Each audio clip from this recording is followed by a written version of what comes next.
is Taosho Buddha live from Chevy Chairs, Washington DC, Center for Network of Light. Wherever you are welcomed to this live broadcast.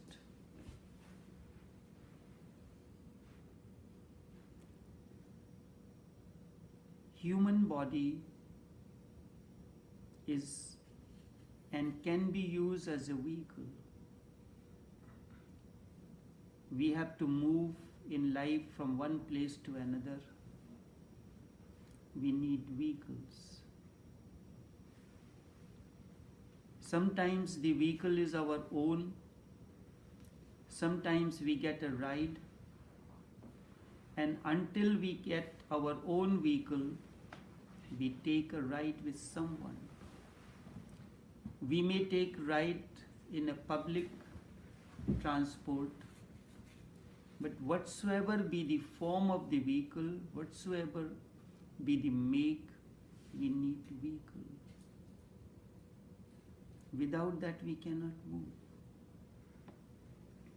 You came to this center using your own vehicle, or sometimes you get a ride.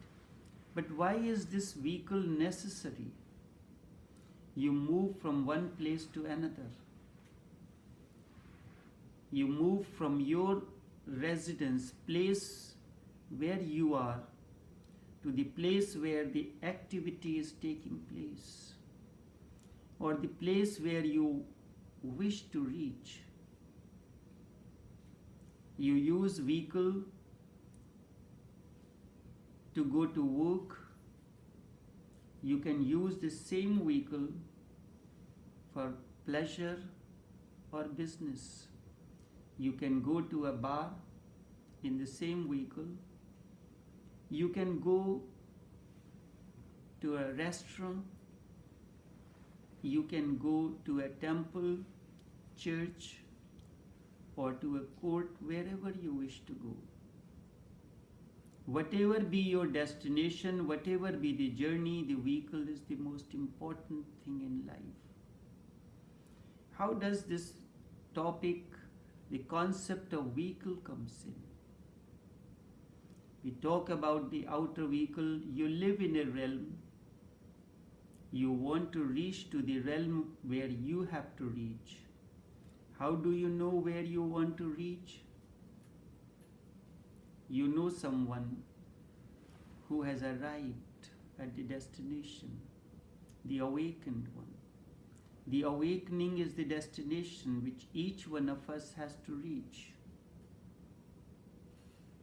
Either you take a ride with me in the beginning until your own vehicle you get. You can get a ride with me. And what is this vehicle that I am talking about? Is your awareness. Is your consciousness is the vehicle. In the beginning, this is not developed as yet. It is underdeveloped. It is plagued by various layers of consciousness, subconscious, collective subconscious, cosmic subconscious, unconscious, collective unconscious, and cosmic unconscious. You are connected. Because of this, your vehicle is not moving. So you use my vehicle. You use my understanding, my consciousness, until the consciousness develops in you. It comes out from where it was plagued, blocked, and brings understanding in you. Now, how does consciousness comes in? First of all, there is light. And when this light comes to you, it brings the light within, and thereafter it makes your thought process alive, your emotions alive. Emotions become a vehicle. You use your emotions to bring pain and pleasure. You use your thoughts to bring pain and pleasure in various moods in your life. But when you come in the company of the one who has arrived, emotions do not play a devil's role. Thoughts do not create chaos or disturbance. No circumstance and situation creates a disturbance. Everything connects you to your innerness. Journey becomes easier.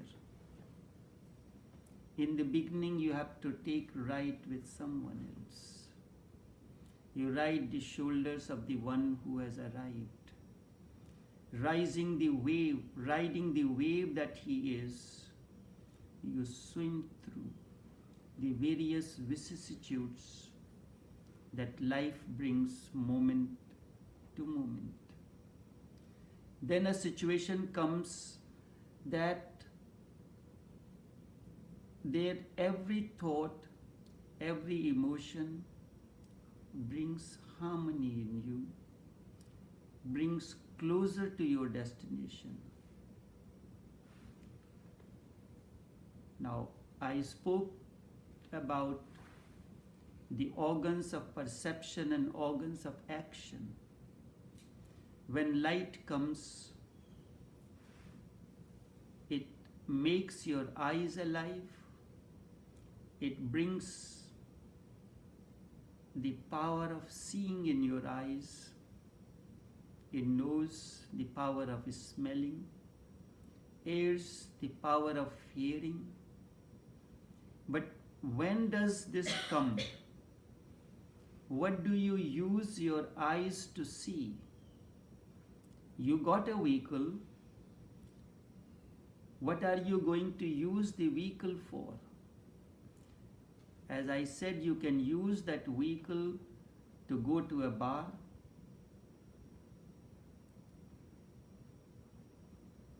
to commit a crime, or to go to the church.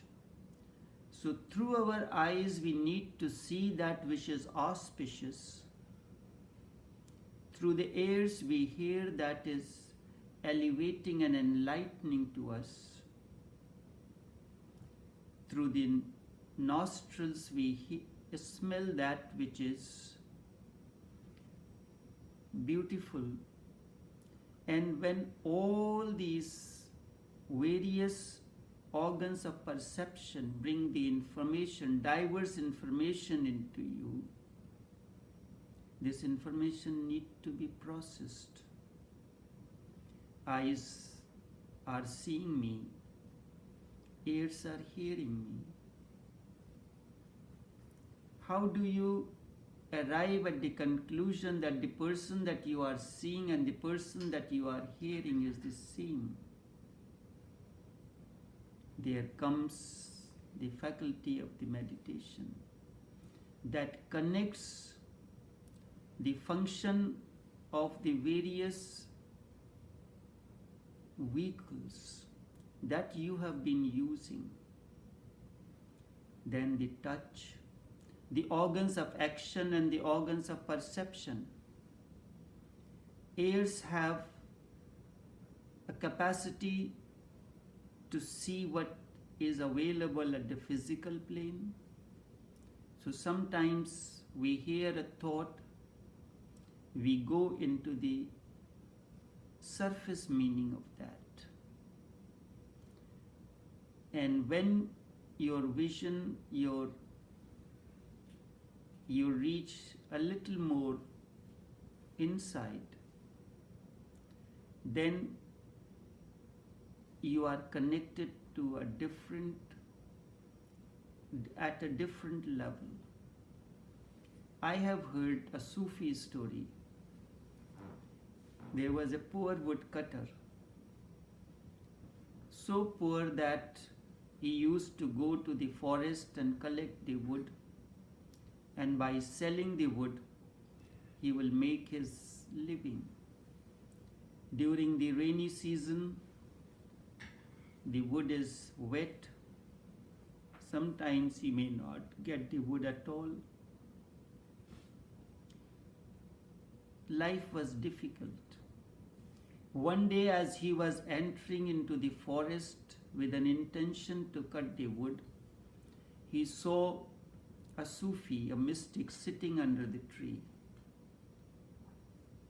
So he paid the obeisance, hoping that the mystic will bless him and he will get more wood that day. The mystic said, "You are a fool. You do not know the forest. I know this whole forest. If you go in the easterly direction, 100 feet away from there is a copper mine. You must go and start exploring copper." He doubted. The woodcutter doubted, but his poverty was so intense and grave that he had no choice but to experiment with that. He went and he found the copper mine. He was very happy. Trust grew in him. He started extracting copper from the mine, carrying it to the market and selling it. His finances improved, and with the finance improved his happiness. Life became more comfortable. The mystic was not seen anywhere. Time flowed on. Then one day, as he was entering into the forest, again he saw the same mystic sitting down. He said, "I told you, you are a fool, and you still have not learned. You are a fool." He said, "How could I be fool?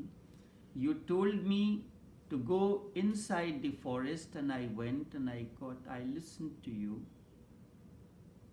But mystic said, "You listened to me on the surface. You did not hear my unheard, unspoken message.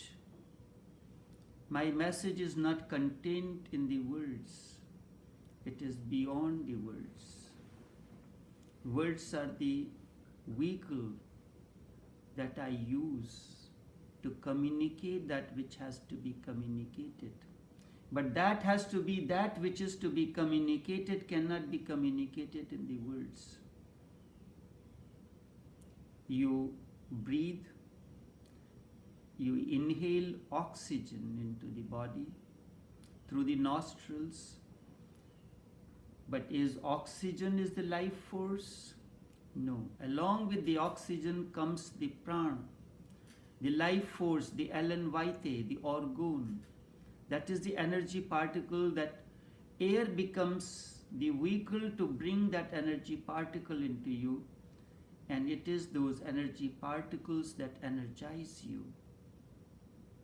He said, a little deep inside the forest, there is a silver mine. This time there was no reason for him to doubt the mystic. He went inside and he found the silver mine. He left the copper mine and started